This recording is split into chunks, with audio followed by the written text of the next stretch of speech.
पता है, ये है बस्तर दशहरा, जो कि छत्तीसगढ़ के बस्तर डिस्ट्रिक्ट में 75 दिनों तक लंबा मनाया जाता है, जिसमें रावण वध या रावण दहन का दूर दूर तक कोई रिश्ता नाता नहीं है। इस त्योहार में राजा और प्रजा मिलकर करते हैं आवाहन माई का, जिसमें पूजा की जाती है शक्ति की, माँ दंतेश्वरी की। हेलो दोस्तों, मैं हूं आकाश और इस बार आकाश का सफ़र आपको लेकर जाने वाला है इस भव्य बस्तर दशहरा के सफ़र पर। और इस सीरीज़ से मेरी पूरी कोशिश रहेगी कि इस फेस्टिवल के बारे में मैं वो सब बता पाऊँ जो आपको शायद ही पता होगा। तो मिलते हैं अपने बस्तर दशहरा सीरीज़ के साथ। और हाँ, इस सीरीज़ के रेगुलर अपडेट के लिए मुझे फॉलो करना मत भूलना। इस बस्तर दशहरा सीरीज़ के पार्ट 1 में हम जानेंगे कि ये फेस्टिवल कहाँ, किनके लिए और कब से कब तक मनाया जाता है। छत्तीसगढ़ के कैपिटल रायपुर से 330 किलोमीटर में बस्तर डिस्ट्रिक्ट के जगदलपुर पर मनाया जाता है बस्तर दशहरा। इसमें कई रस्में हैं जो कि पूरे जगदलपुर के अलग अलग जगह पर सेलिब्रेट की जाती है, जिससे पूरा शहर इस फेस्टिवल में 75 दिनों तक मशगूल रहता है। दंतेवाड़ा में माता दंतेश्वरी, जो कि माँ दुर्गा का एक रूप है, उनका प्राचीन मंदिर है। ऐसा माना जाता है इस जगह देवी के दांत गिरे थे, जिसके कारण इस स्थान का नाम दंतेवाड़ा पड़ा। बस्तर के महाराज की आराध्या माँ दंतेश्वरी है, जो पूरे बस्तर संभाग की आराध्या देवी मानी जाती है। इस दशहरे में उन्हीं की आराधना व पूजा अर्चना कर इस भव्य त्योहार को बड़े धूमधाम से मनाया जाता है। बस्तर का दशहरा सावन अमावस्या को हरेली के दिन स्टार्ट होता है और 75 दिनों के बाद अश्विन माह के शुक्ल पक्ष त्रयोदशी यानी कि दशहरा के 3 दिन बाद समाप्त होता है। मिलते हैं इस सीरीज के अगली कड़ी पर। आपको बस्तर दशहरा की हिस्ट्री यानी कि इसकी शुरुआत कैसे और कब से हुई पता है? आइए तो आज के इस पार्ट में आपको यही बताता हूँ। बस्तर का यह वर्ल्ड फेमस दशहरा 616 सालों से मनाया जा रहा है। 9th सेंचुरी में यहाँ राजा आए और 13th सेंचुरी में उन्होंने किंगडम बनाया। बस्तर दशहरा 1408 में काकती वंश के 4th रूलर पुरुषोत्तम देव द्वारा शुरू किया गया था। माना जाता है कि पुरुषोत्तम देव भगवान जगन्नाथ के दर्शन के लिए जगदलपुर से पुरी दंड आचरण करते हुए गए और उनकी भक्ति से प्रसन्न होकर जगन्नाथ भगवान पुरी के मंदिर के पुजारी के सपने में आए और बस्तर के राजा को सुभद्रा जी के 16 पहियों वाला रथ भेंट के रूप में देने को कहा और साथ ही उन्हें रथपति की उपाधि भी दी गई। पुरुषोत्तम देव जब 16 पहियों वाले रथ के साथ जगदलपुर लौटे तो उन्होंने 16 पहियों में से एक 4 पहियों वाला रथ को बनवाकर श्री जगन्नाथ जी को समर्पित कर दिया और 12 पहिए वाले रथ को 2 हिस्से में डिवाइड करके एक 4 पहियों वाला फूल रथ और एक 8 पहियों वाला रथ, जिसे रैनी रथ या विजय रथ भी कहा जाता है,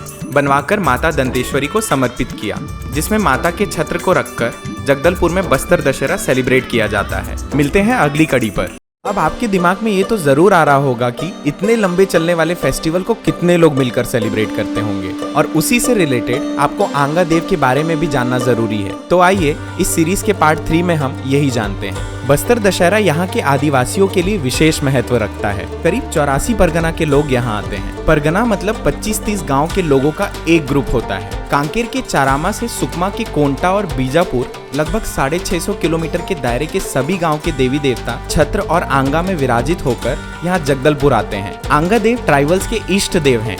लोकल ट्राइबल कम्युनिटी के लोग पेड़ की लकड़ी से डोली जैसी आकृति बनाते हैं। इसे मिट्टी, मोर पंख और दूसरी चीजों से सजाया जाता है और इसी में देवी देवता वास करते हैं। आंगा देव एक मोबाइल डेटी माने जाते हैं, यानी ये वो देवता हैं जिन्हें एक जगह से दूसरे जगह मूव किया जा सकता है। बस्तर दशहरा के दौरान आंगा देव को अलग अलग स्थान पर ले जाया जाता है, जहां लोग उनकी पूजा और दर्शन करते हैं। इन्हें माता दंतेश्वरी की कुटुंब और नाते रिश्तेदारों के तौर पर माना जाता है और इसी कारण सभी आंगा देव को राजा के द्वारा दशहरा में शामिल होने के लिए इन्विटेशन भेजा जाता है। और हाँ, इन्हीं से आपको भीड़ में बचकर रहना पड़ता है, क्योंकि कहा जाता है चालक के शरीर में देव आए होते हैं, तो उनके सामने आप आए मतलब आपका लगना तय है। मिलते हैं नेक्स्ट पार्ट में।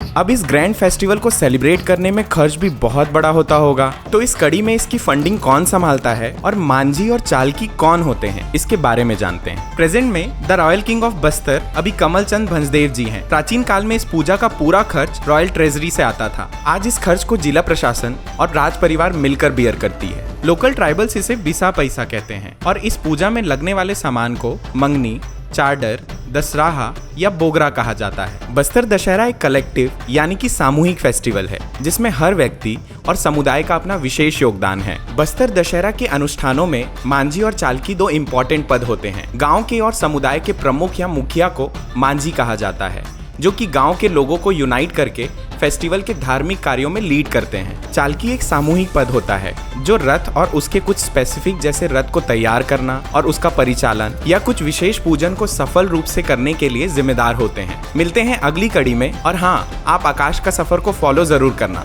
जिससे इस सीरीज को और भी बेहतर करने के लिए मुझे मोटिवेशन मिलते रहे। सीरीज में यहाँ तक आगे आने के बाद अब मैं आपको इस त्योहार की मुख्य रस्मों के बारे में बताता हूँ और ये फेस्टिवल 75 दिनों तक कैसे लंबा चलता है, उन दिनों में क्या क्या होता है, आइए जानते हैं। बस्तर दशहरा के 75 दिनों का शुभारंभ होता है श्रावण अमावस्या के हरेली फेस्टिवल के दिन, जो कि जुलाई मंथ में आता है, और उस बस्तर दशहरा के पहले दिन की रस्म को कहते हैं पाट जात्रा। इस दिन रथ निर्माण के लिए माचकोट के जंगल से अगरवारा, कचोरा पाटी, राकेरा परगना के गांव वालों द्वारा लाए गए साल के पेड़ की लकड़ी की और औजारों की जगदलपुर में राजा के पैलेस के ठीक पास सिरहासार भवन के सामने पारंपरिक रूप से पूजा की जाती है। और इसी रथ की पहली लकड़ी के लट को लोकल लैंग्वेज में तुरलू खोटला कहा जाता है। इस रस्म पर काले बकरे और मांगुर मछली की बलि दी जाती है। पाट यात्रा के रस्म के बाद से रथ निर्माण का कार्य शुरू हो जाता है। रथ निर्माण का काम झार उमर गांव और बेड़ा उमर गांव के सौरा जनजाति के लोग करते हैं। रथ के पहियों को तिनसा की लकड़ी और बाकी हिस्सों को साल की लकड़ी से बनाया जाता है। रथ के दोनों व्हील्स को जोड़ने के लिए एक्सल लगाते हैं, उसे यहाँ के लोग अचाड़ फसाना कहते हैं।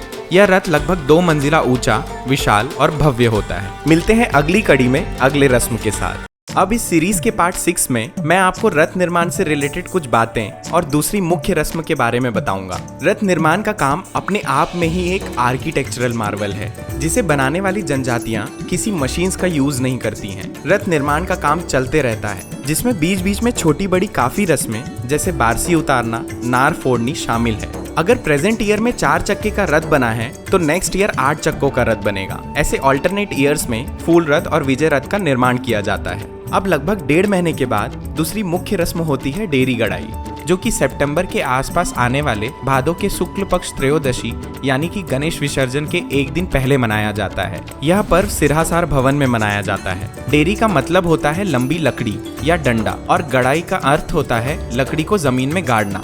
जिस तरह हिंदू कल्चर में शादी के लिए मंडप लगाते हैं, उसी तरह इस फेस्टिवल में भी मंडप के रूप में डेरी गड़ाई की भूमिका है।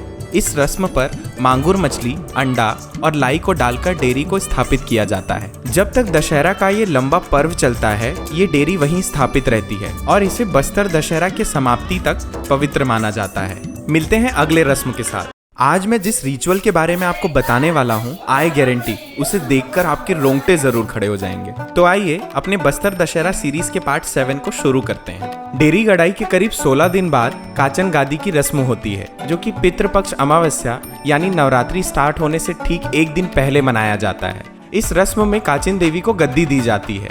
रन की देवी काचन बस्तर के महारा और मिर्गान ट्राइब्स की इष्ट देवी मानी जाती है। इस अवसर पर राज परिवार के सदस्य बाकी लोगों को लेकर गाजे बाजे के साथ जुलूस निकालकर पथरागुड़ा स्थित काचन गुड़ी परिसर में पहुंचते हैं। एक लोक मान्यता के अनुसार हर साल सिरहा के आह्वान पर काचन देवी पनका जनजाति की एक छोटी सी बच्ची पर आती है और उस बच्ची को काले वस्त्र पहनाकर बेल के कांटों के झूले पर सुलाकर झुलाया जाता है और उनसे प्रे किया जाता है कि बस्तर दशहरा निर्विघ्न रूप से संपन्न हो। देवी माँ की परमिशन और आशीर्वाद के बाद से ही बस्तर दशहरा का मुख्य रूप से शुभारंभ होता है। इस अनोखी रस्म में एक अलग ही एनर्जी का एहसास होता है, जिसे आप सामने से ही अनुभव कर पाएंगे।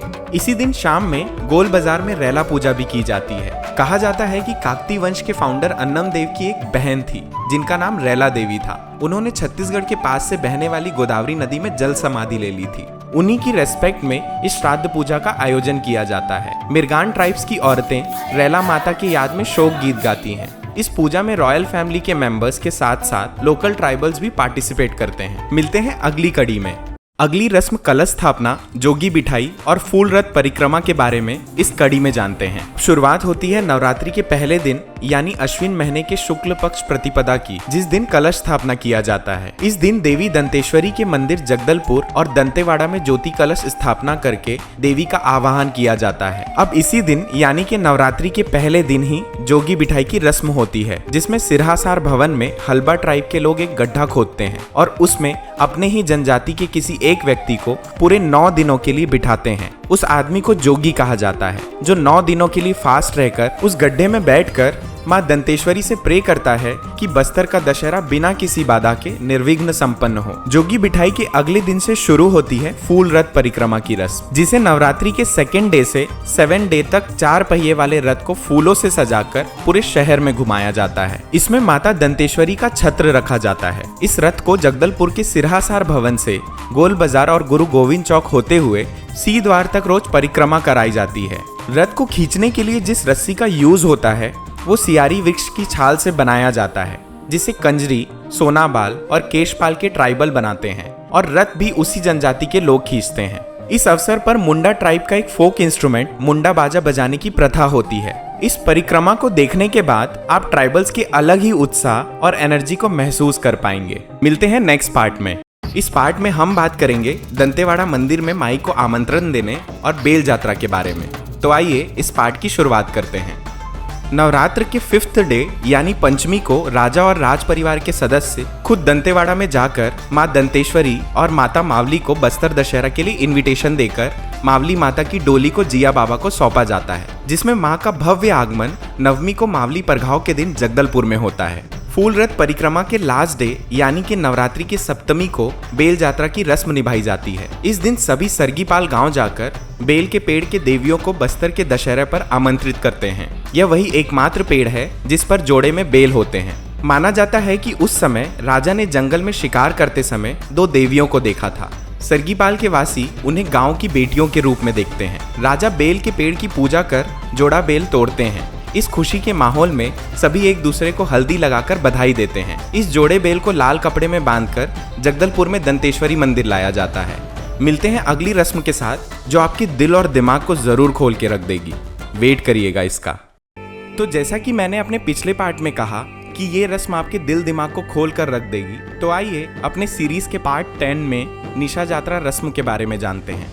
निशा जात्रा की रस्म दुर्गा अष्टमी यानी कि नवरात्रि के 8वें दिन रात 12 बजे के बाद की जाती है। ये बलिदान की रात होती है। महाराजा, पुजारी और भक्तों सहित जगदलपुर शहर के अनुपमा थिएटर के पास खामेश्वरी गुड़ी मंदिर जाया जाता है, जो साल भर बंद रहता है। सिर्फ निशा जात्रा के एक दिन पहले ही इसे खोला जाता है। रस्म के अनुसार देवी देवताओं को अर्पित होने वाले 11 कावड़ यानी कि 22 मटकी में बने भोग प्रसाद को भागनपाल के राजपुरोहित परिवार तैयार करते हैं, जिसे दंतेश्वरी मंदिर से खामेश्वरी गुड़ी तक कावड़ से ले जाया जाता है। इसमें भोग के रूप में चावल, दाल और खीर तैयार की जाती है। कहा जाता है कि इस मंदिर में माता दंतेश्वरी और मणिकेश्वरी देवी का वास होता है। जहां इनका वास होता है वहां सभी देवी देवताओं का वास होना लाजमी है, और इसी कारण यहाँ इतनी बलि दी जाती है कि इस दिन आप ये देखकर दंग रह जाएंगे। बस्तर के महाराजा सभी स्पिरिट्स और देवी देवताओं को प्रसन्न करने के लिए 11 बकरे की बलि देते हैं। उसी के साथ उस रात को जगदलपुर में अलग अलग मंदिर परिसर में और भी बलियों को साथ में देने की प्रथा है, जिससे सभी देवी देवताओं को बस्तर दशहरा के लिए आमंत्रण दिया जाता है और त्योहार को सफल रूप से पूरा होने की प्रार्थना की जाती है। मिलते हैं अगली कड़ी में। आज के दिन की रस्म का माहौल और वाइब देखने के बाद आप खुद को बस्तर दशहरा आने से रोक नहीं पाएंगे। ये दिन है नवरात्रि के 9th डे यानी कि नवमी का, मावली परघाव का। इस दिन 3 मुख्य रस्म होती है। कुंवारी पूजा, जिसमें दिन में कुंवारी कन्याओं की पूजा कर उन्हें भोजन कराया जाता है और दान दक्षिणा देकर विदा किया जाता है। फिर शाम में होती है जोगी उठाई की रस्म। आपको याद होगा 9 दिन पहले जोगी फास्ट रहकर बैठते हैं। उन्हीं को इस दिन फास्ट खोलकर ससम्मान उठाया जाता है। अब आता है वो समय जिसमें नजर टिकी होती है सिर्फ एक चीज पर, मावली माता के आगमन पर, मावली परघाव पर, जिसका मतलब होता है मावली माता का स्वागत करना। माता मावली दंतेश्वरी देवी की बड़ी बहन मानी जाती है। उन्हें दंतेवाड़ा से दंतेश्वरी माता के छत्र और उनकी डोली के साथ एक रात पहले जगदलपुर में जिया डेरा में लाकर रोका जाता है। फिर अगले दिन यानी कि मावली परघाव के दिन उन्हें बड़े धूमधाम से संजय मार्केट रोड लाया जाता है, जहां बस्तर के राजा उनके स्वागत के लिए आते हैं। महाराजा को इस दिन माता के स्वागत के लिए कांटा फूल से सजाया जाता है। राजा राजमहल से मशाल फूल और दिए जलाकर माता का वेलकम करने आते हैं। माई का आना और राजा के स्वागत करने वाला जो मीटिंग पॉइंट होता है वो लाइव देखने का एहसास ही अलग है। माता की अगवानी और पूजा अर्चना के बाद देवी की डोली को राजमहल स्थित माता दंतेश्वरी के मंदिर में लाकर रखा जाता है। मिलते हैं अगले पार्ट में, जिस दिन का इंतजार सबको रहता है, भीतर रहने का। आपने कभी भी किसी रस्म में किसी चीज को चोरी होते हुए देखा है? ये चोरी किस चीज की होती है, आइए इस सीरीज के पार्ट में इसके बारे में जानते हैं। आता है वो दिन जिसका इंतजार पूरा बस्तर बेसब्री से करता है, दशहरा के दिन का, जहाँ पूरी दुनिया रावण दहन करती है और यहाँ होती है भीतर रहने की रस्म। इस दिन रात में 8 चक्के वाले विशाल विजय रथ की जगदलपुर के अंदर परिक्रमा कराई जाती है, जिसमें बड़े किलेपाल के लोग इस रथ को खींचते हैं। रथ परिक्रमा करके रथ को सीद्वार के पास रोका जाता है। फिर उसके कुछ देर बाद रथ को चुराकर नगर से 3 किलोमीटर दूर कुमड़ाकोट के जंगलों में लाकर रख दिया जाता है, जिसके पीछे का रीजन है कि इस त्योहार में बस्तर के राजा के द्वारा माड़िया ट्राइब को कोई जिम्मेदारी नहीं दी गई थी, जिसके कारण उन्हें बहुत दुख हुआ और उन्होंने रथ को चुराने का फैसला किया। उसी रस्म को आज भी निभाया जाता है। पूरा बस्तर क्या, पूरी दुनिया से लोग आज के दिन इस इंटरेस्टिंग इवेंट को देखने आते हैं। लाखों लोगों की भीड़ इस दिन आपको दिखाई देगी। मिलते हैं अगली कड़ी बाहर रहनी में। अब आता है वो दिन जिसमें हमारे राजा जी रथ को वापस लेकर आते हैं। क्या तो नजारा रहता है वो खुशी भरा। तो आइए इस कड़ी पर बाहर रहनी और काचन यात्रा के बारे में जानते हैं। बाहर रहनी, जो कि अश्विन शुक्ल पक्ष एकादशी यानी कि दशहरा के नेक्स्ट डे को मनाई जाती है। इस दिन बस्तर के राजा अपनी विशाल प्रजा को लेकर माड़िया जनजाति को मनाने जाते हैं और नवाखाई मतलब उनके साथ नए चावल से बना भोजन करते हैं और रिक्वेस्ट करते हैं कि जो रथ आप लेकर गए थे उसे वापस छोड़ दें। रथ को लेने जाने से लेकर रथ को वापस लाने के दृश्य को आप देखते रह जाएंगे। लाखों लोग इस रस्म पर शामिल होते हैं। पूरे जगदलपुर में आपको ऐसी भीड़ दिखेगी कि आप सोच नहीं सकते। गाजे बाजे के साथ राजा जी का जाना और शाम के बाद रथ को लेकर वापस आने का वो पल शब्दों में बयां नहीं किया जा सकता। अब नेक्स्ट डे यानी कि द्वादशी के दिन से बस्तर दशहरा के समापन की घड़ी स्टार्ट हो जाती है। जैसे सबको इन्विटेशन देकर बुलाया गया था, अब उन्हीं सबकी विदाई की जाती है। सबसे पहले आभार व्यक्त करने के लिए सुबह काचन यात्रा की रस्म होती है। इस दिन काचन देवी के पास काचन गुड़ी वापस जाकर उन्हें बस्तर दशहरे के निर्विघ्न समापन पर आभार प्रकट किया जाता है। मिलते हैं अगली विदाई के रस्म के साथ। इस कड़ी में हम मुरिया दरबार और अगली विदाई की रस्मों को जानेंगे। अब काचन यात्रा वाले दिन दोपहर में यानी कि द्वादश को ही मुरिया दरबार लगाया जाता है। बस्तर में मुरिया दरबार की शुरुआत 1876 में हुई, जिसमें सिरोंचा के डिप्टी कमिश्नर मैक जॉर्ज ने मांझी चालकियों को संबोधित किया था। बाद में इसे बस्तर दशहरा के रस्म का पार्ट बनाया गया। बस्तर के राजा लोगों को सिरहासार भवन बुलाते हैं। ट्राइबल्स अपने गांव की समस्याओं को राजा के सामने रखते हैं और फिर उसके समाधान पर चर्चा करते हैं। अब नेक्स्ट डे कुटुंब यात्रा, जिसे गंगा मुंडा यात्रा भी कहते हैं, त्रयोदशी मतलब दशहरा के तीसरे दिन को मनाया जाता है। इस दिन बस्तर दशहरा में दूर दूर से आए सभी देवी देवताओं को विदाई दी जाती है। इसके बाद सबसे लास्ट रस्म, जो कि कुटुंब यात्रा के 3 दिन बाद की जाती है, जिसमें मावली माता की डोली और दंतेश्वरी माई के छत्र की विदाई की जाती है। जिसके बाद विशाल शोभा यात्रा निकालकर 75 दिनों से चल रहे एक महान और गौरवशाली जनजातीय पर्व बस्तर दशहरा का समापन होता है। मिलते हैं इस सीरीज के अंतिम पार्ट में। अपने इतने लंबे सफर को तय करने के बाद अब हम फाइनली इस सीरीज के एंड पार्ट पर हैं। मेरा मानना है कि हमें बस्तर का दशहरा देखने जरूर जाना चाहिए, जहां इतने लोग मिलकर 75 दिनों तक इस भव्य त्योहार को कैसे सेलिब्रेट करते हैं, वो एक बार तो आपको जरूर देखना चाहिए। यहाँ के लोग बहुत ही सरल और इनका कल्चर जमीन से, नेचर से जुड़ा है। कोई दिखावा नहीं, कोई बनावटी बात नहीं। टूरिस्ट पॉइंट ऑफ व्यू से नवरात्रि के नवमी, मावली परघाव, दशहरा के भीतर रहनी और उसके नेक्स्ट डे बाहर रहने को देखने लाखों लोगों की भीड़ यहाँ जगदलपुर में इकट्ठा होती है। ये 3 दिन सबसे बेस्ट डे है इसे एक्सपीरियंस करने के लिए। बीइंग अ टूरिस्ट, आप भी इसी टाइम पर आएं। इसके लिए अनएक्सप्लोर्ड बस्तर के थ्रू आप अपनी ट्रिप ऑर्गेनाइज करवा सकते हैं, जिसे आप इनकी ऑफिशियल साइट पर जाकर बस्तर दशहरा ट्रिप को बुक कर सकते हैं। I am genuinely thankful to Jeet Singh Arya ji, the founder of unexplored Bastar, और उनकी टीम का, जिनके बिना एफर्टलेसली शूट करना पॉसिबल नहीं हो पाता। द फाउंडर ऑफ कल्चर देवी बिंदु जी का, जिनके इन्फॉर्मेशन के बिना मेरी ये स्क्रिप्ट अधूरी थी।